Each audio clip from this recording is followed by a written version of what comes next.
Hi, I'm Annie from Wild Birds Unlimited in Westchester. And today I just wanted to talk a little bit about bird seed storage. So right now it's hot outside, and so I wanted to give you some tips about how to keep your seed nice and fresh for your birds. So first off, we always tell people not to buy more than they would use in 4-week period when it is over 75 degrees. So right now, obviously. So you don't want to buy more than you would use in 4-week period. And the same goes if you are ever storing your stuff inside. You don't want to buy more than you would use in 4 weeks.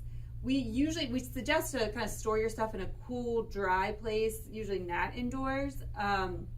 Like a garage would be fine. If you store it in a garage, we also advise to use like metal cans, like these metal cans, so that rodents can't get into it. So it keeps it nice and enclosed in that.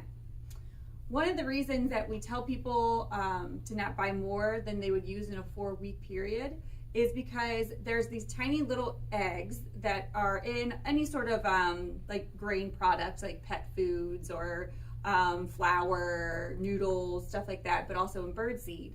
And if they're in the right conditions, those eggs can they can turn into a larva, which then turn into food grade moths. So if that does happen, and if you're noticing moths, maybe you notice a few little ones in your seed, you can still feed the birds that. It's just extra protein for them. That's totally fine. What you don't want to have happen is like a huge infestation of the moths. So if that happens and you do end up having a lot of moths flying around, and you'll notice them, they're little gray moths flying around, then we suggest getting these food moth traps.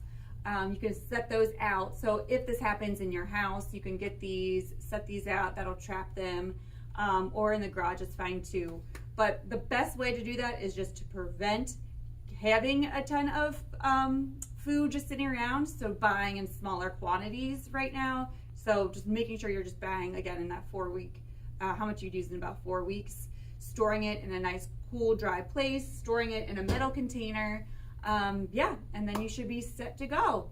All of our food comes in fresh every week, so we store it in a nice cool dry place, so when you buy it here it should be nice and fresh, and it should be good for you for that 4-week period. All right, I hope that helps. Have a nice day.